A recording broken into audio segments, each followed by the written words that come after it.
Nombreux à ne plus pouvoir vous en passer. Eh bien, sachez que téléphone portable et tablette ne seraient pas sans danger pour nous, mais surtout pour nos enfants. Ce soir, vous allez entendre le témoignage d'un Martiniquais frappé par un cancer de l'oreille interne. Pour les spécialistes qui l'ont suivi, aucun doute, sa maladie est liée aux ondes du portable. Franck Zozor, William Zebina. Ces images datent de 1995, c'est Rémi Villa, un nom que vous connaissez. Il a porté haut les couleurs de notre pays, un véliplanchiste, 4 fois champion du monde, 20 fois champion de la Martinique. Mais ce que l'on sait moins, c'est qu'il a été touché il y a quelques années par un cancer, une tumeur à l'oreille interne.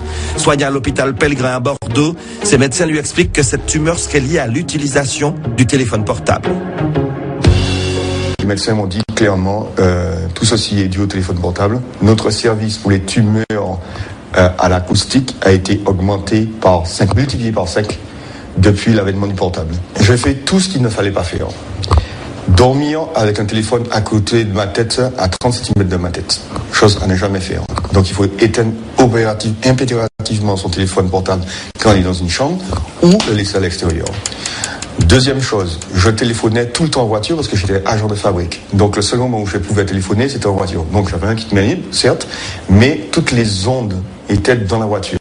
Et à Bordeaux, les spécialistes lui ont expliqué comment les ondes magnétiques du portable agissaient sur l'oreille interne. Vous avez dû pu contraster par vous-même que quand vous téléphonez longtemps, votre oreille chauffe. Et bien ça, qu'est-ce que ça fait? Ça simplement cuit votre oreille. Et donc l'oreille interne est extrêmement fragile. Et donc, parce que c'est tout petit organisme, etc.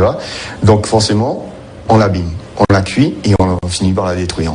Donc le téléphone portable, quand quelqu'un m'appelle, je l'utilise comme ça, microphone allumé, et je parle. Ou bien, loin de la tête. Loin de la tête, jamais comme ça. Et puis il y a les conseils aux parents concernant l'utilisation des portables pour les enfants.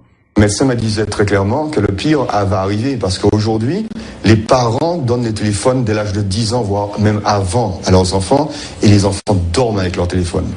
Alors ça, le cerveau n'est pas encore construit, etc. Donc il est encore plus sensible et les dégâts seront plus importants encore. Et pour confirmer les propos de Rémi Villa, ce rapport de l'ANS, l'Agence nationale de la sécurité sanitaire et de l'alimentation, rendu public la semaine dernière. Il recense les sources auxquelles sont exposés les enfants, Wi-Fi, jouets connectés, téléphones portables, tablettes. Mais ce que l'on apprend dans cette étude, c'est que des chercheurs japonais et taïwanais ont trouvé que ces ondes agiraient sur la santé mentale des préadolescents. Dépression, comportement à risque, tentative de suicide pourraient être provoquées par l'utilisation précoce de ces objets connectés. Et enfin, dernier conseil de Rémi Villa, évitez les portables dans les poches. Les ondes affectent également les organes génitaux.